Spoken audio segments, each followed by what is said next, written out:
Hey, family and friends. It is 1 week after my surgery, actually, a little more than a week and a day. It's hard to believe it's been a whole week since I had my mastectomy surgery on February 20th, and then the next day, another follow up surgery. So, two surgeries in 2 days just a week ago. This time last week, I was in surgery. Um, Grateful to be here and on the mend, recovering. My recovery healing process seems to be back on track after a few setbacks this week, but I believe every setback is a setup for God to show Himself strong. So excited to be here, feeling better, a lot better. I just had an appointment this morning with my breast surgeon, my first post-op appointment with my breast surgeon. Um, and she was really pleased with the progress I'm making.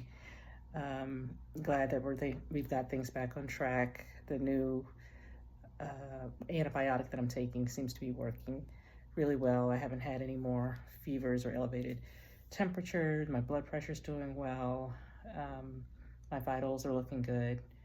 And yeah, so really pleased with the progress. My drains, the output has decreased significantly.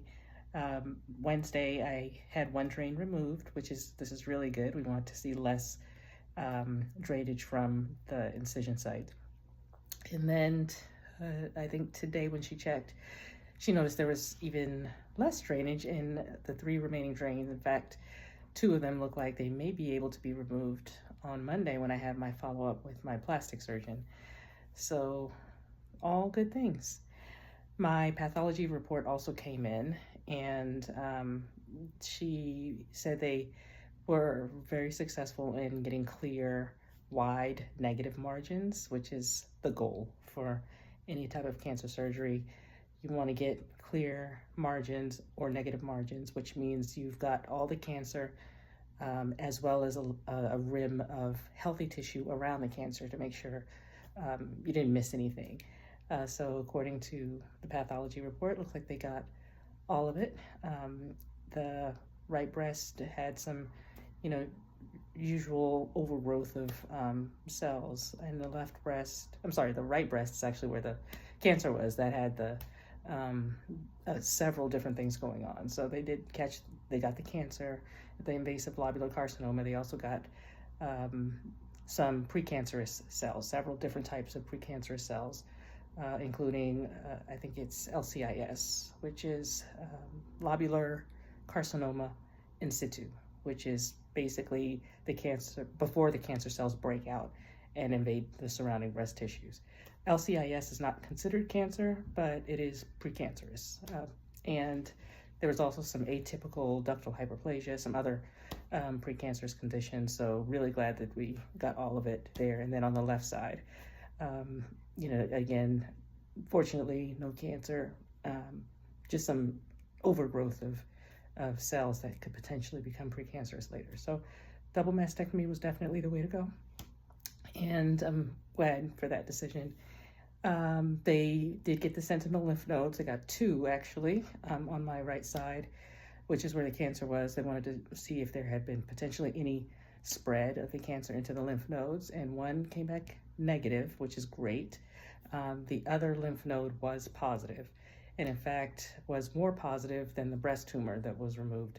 So they have removed that lymph node, but given the fact that it's in the lymph node, that indicates further spread. And so the indication for treatment is likely chemo. She said it's very likely going to be chemo and radiation, just because typically if there's a positive lymph node, sometimes there's another follow-up surgery to remove all of the lymph nodes, all of the axillary lymph nodes. But an alternative to that type of a surgery would be radiation, which is less invasive, but of course it has its own share of side effects. In any case, she said my medical oncologist will go over this with me at my appointment, which will be happening in March. So I'll keep you all posted. One thing I've made peace with, whatever the treatment plan is, whether there is chemo or not, whether there is radiation or not, whether there's both. And then, of course, I know I'm going to have to take tamoxifen, which is endocrine therapy or hormone therapy, to prevent any future development of cancer. And that'll be a regimen I'll be on likely 5 to 10 years, but that'll come at the end of all of this treatment. So that being said, it's a good thing that we also decided to do a delayed reconstruction, because the radiation, for example, is not compatible with reconstruction and would often cause any kind of transplant to fail. So glad I haven't done that. Didn't do the immediate reconstruction. I do have tissue expanders, which are placeholders until it is time for, that time for the reconstruction. All right, I think that's all I have for today. Wanted to give you that quick update. Doing better, feeling better, about to have some brunch and take a nap. And I'll talk to you all next time. Bye.